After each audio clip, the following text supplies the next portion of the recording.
Well, hello everyone and welcome to my first video of 2022.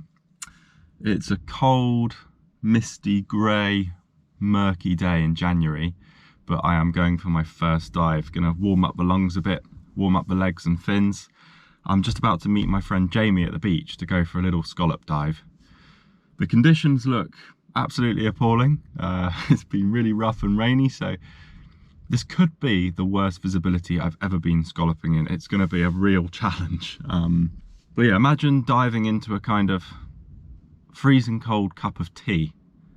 I think that's going to be kind of what we're going to be doing this afternoon.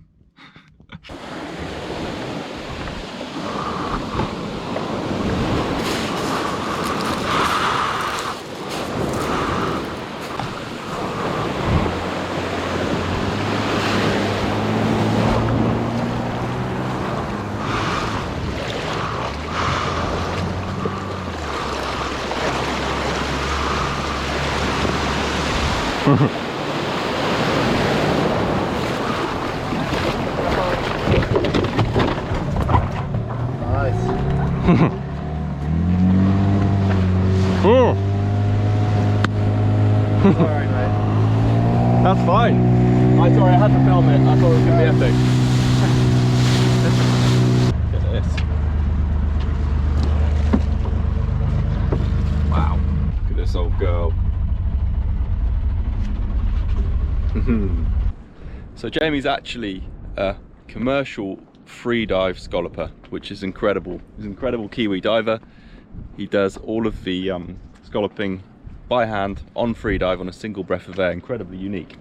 But today he's just doing some scouting, so we're going to try and grab a few for the table for our families and jump in and see what we can find.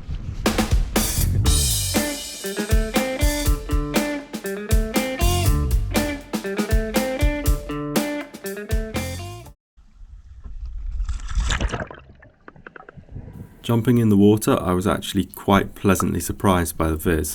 I could just about see my fins, which makes it about 1 metre, which is more than enough to be scalloping.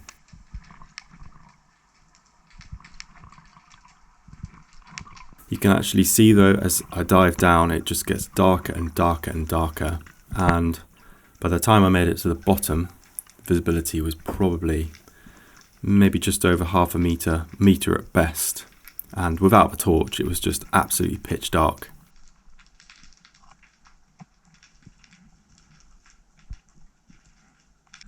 Yeah, I got one. Next dive, I found a kind of gully in between the reef, a sandy, muddy gully, which held a couple of scallops. And then I just noticed in a crevice, this lovely lobster just lying in the corner.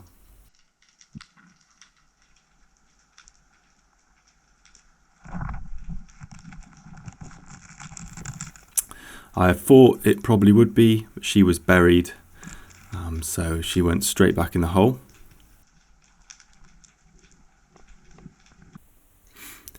On this dive I managed to find 3 or 4 scallops on this little sand patch, which I was quite happy with, given the conditions being pretty bad.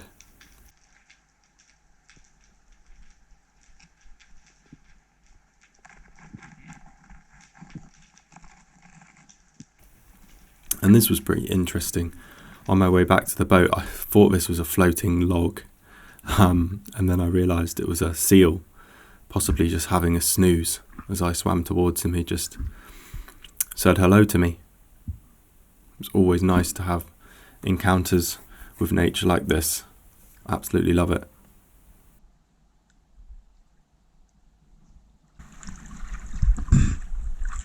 Do you think they're legal? Yep. Yeah, I probably would consider this a commercially viable location. Okay. Just because, like, if there was good viz, they're here. They're definitely here. Yeah, yeah. But the places that I've got out that way more on the sand, you're landing on them and you pick up 2 and 3 without moving. Yeah, yeah. You don't move on. You come up when you've got 10 or 12. So this is what scouting's all about, isn't it? It is.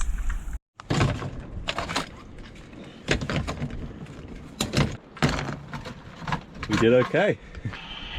And this is about a standard. The one, actually a 130 is pretty much standard. Yes. So that's a standard. Yeah. And you get a lot that come off the chart. Yeah. Yeah.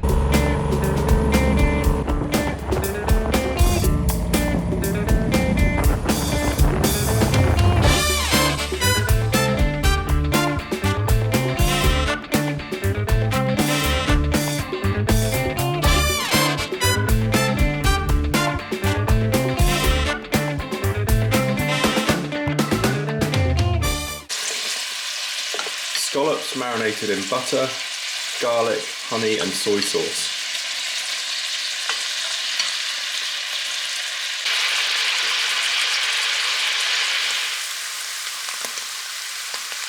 Well, scalloping's all well and good, but the weather has finally calmed down and going to be able to get some spearfishing in. Going to go spearfishing tomorrow on Rosie. Just going to do a couple of pre-flight checks. So I've got the old muffs, probably the most important thing for anyone who owns an outboard, just to make sure you flush the engine after you've been in salt water. I'm just going to run some water through the engine just so that I can get the engine running and just make sure everything's working as it should. Never know, the battery could be flat.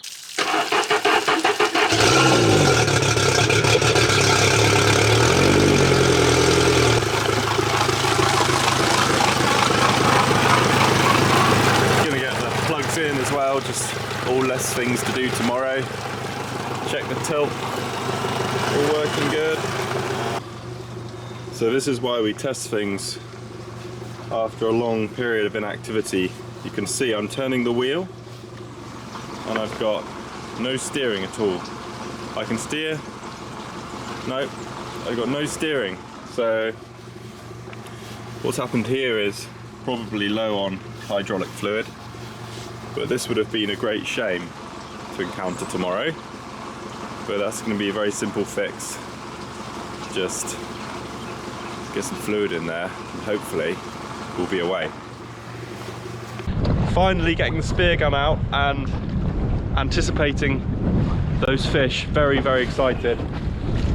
Ben Whitehorn, the Frenchman, and Mark Tilley today.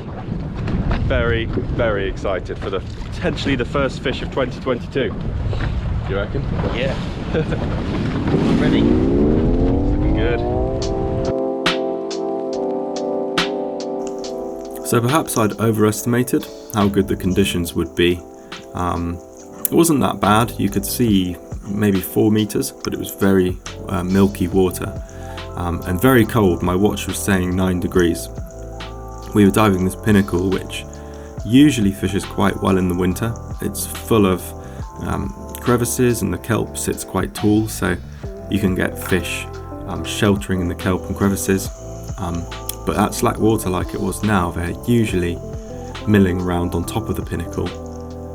But after several dives, didn't see a thing other than a few wrasse.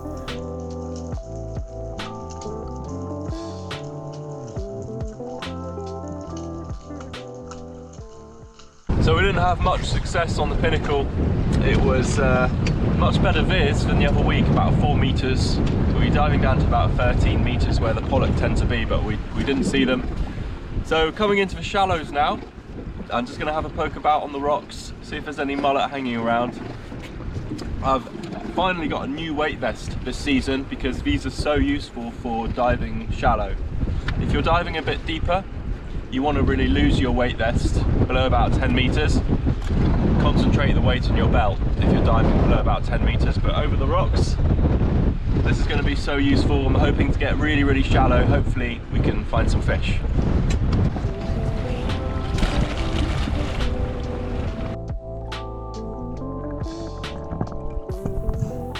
So I'd convinced myself that I'd be able to find a few mullet in the shallows.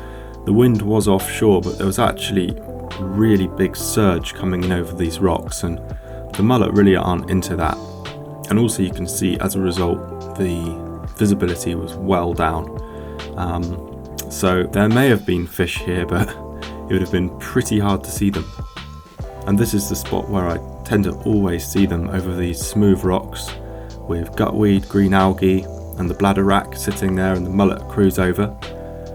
but as you can see, visibility just progressively got worse really as the tide dropped. So did a bit of filming with Mark on his new camera. He got this absolutely epic shot of me swimming back to the boat with the sun's rays coming through the water. Absolutely amazing.